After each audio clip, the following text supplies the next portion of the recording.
C'est une blague. Voilà, je pense que c'est l'heure du sponsor.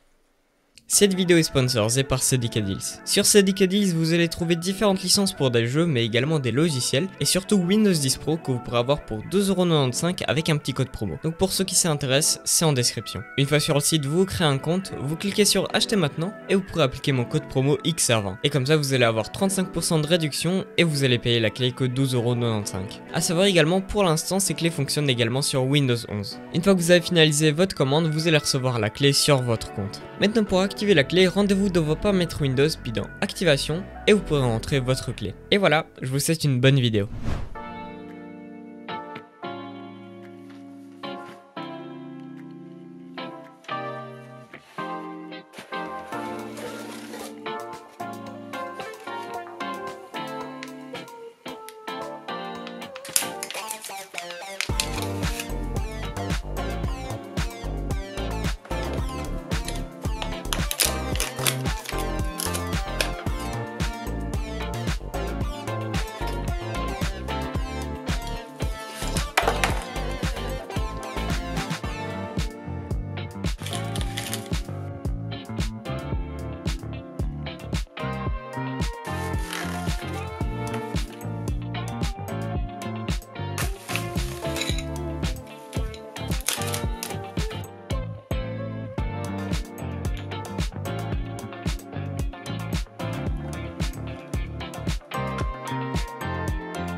Salut, j'espère que ce petit montage vous aura plu, mais je pense probablement que vous allez vous demander, mais en fait, c'est quoi ce truc? C'est en fait un kit DIY de mini clavier que la marque Easy m'a envoyé. Il s'agit du MK5 qui est un kit de base, donc il comprend uniquement le mini clavier, et un kit qui vient s'ajouter à lui, le numéro D1846, ouais c'est un nom assez spécial, qui est du coup l'écran sur lequel on pourra afficher les différentes infos, que ce soit du monitoring de notre PC ou simplement du texte. Concernant le montage, il m'a pris environ 15 minutes, ce qui est clairement pas beaucoup, mais par contre je vous conseille fortement de regarder le tutoriel sur la chaîne de Easy pour monter le clavier. Vous allez voir, ça vous facilitera vraiment la tâche. Niveau qualité de fabrication, l'ensemble des pièces de la case des deux kits sont imprimées en 3D avec du PLA à base de fécule de maïs. Selon la marque, c'est censé être plus écologique, mais de ce fait, l'ensemble est quand même plutôt fragile, en tout cas bien plus fragile qu'avec du moulage classique.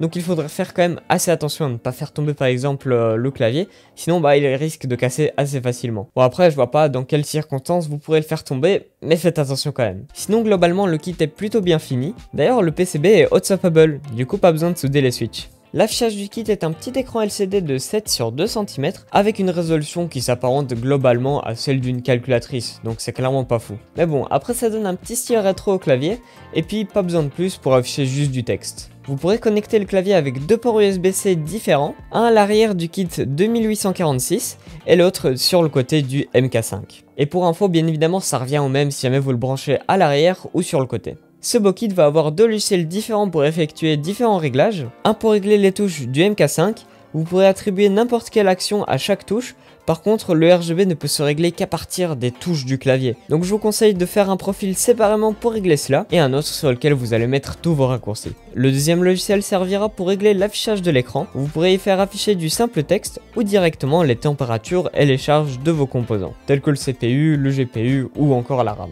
Et la molette sur le côté va justement servir pour switch entre les différents affichages. Et en vrai, le fait de pouvoir monitorer ma machine depuis un petit écran comme ça, c'est quand même assez classe. J'ai pas envie de dire non plus que c'est indispensable, mais c'est quand même un petit plus. Les keycaps sont faites en PBT transparent avec un profil OEM. Concernant les switches de ma version, c'est-à-dire marbre clair, j'ai des switches SteelSeries Blue qui sont du coup des switches clicky que je vais vous laisser écouter tout de suite.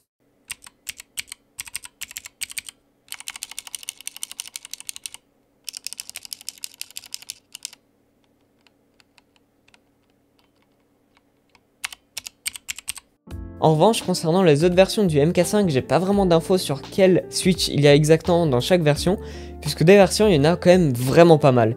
Et dans chaque version, il y a des switches différentes. Sauf que le problème, c'est qu'ils les ont pas listés les switches. Alors étant donné que le kit n'est pas encore sorti officiellement, il est encore en précommande, bah c'est possible que lorsqu'il va sortir, bah on aura peut-être plus d'infos. Maintenant niveau prix, le kit complet, c'est-à-dire le MK5 avec le numéro 2846, coûte 71 $, donc 63 €.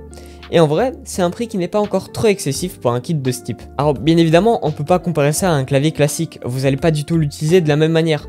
On va dire que ce kit, vous allez plutôt l'utiliser comme un Stream Deck, puisque là, vous allez attribuer différents raccourcis aux touches. Et en plus, quand on compare ça à un Stream Deck, et ben le prix est quand même moins élevé.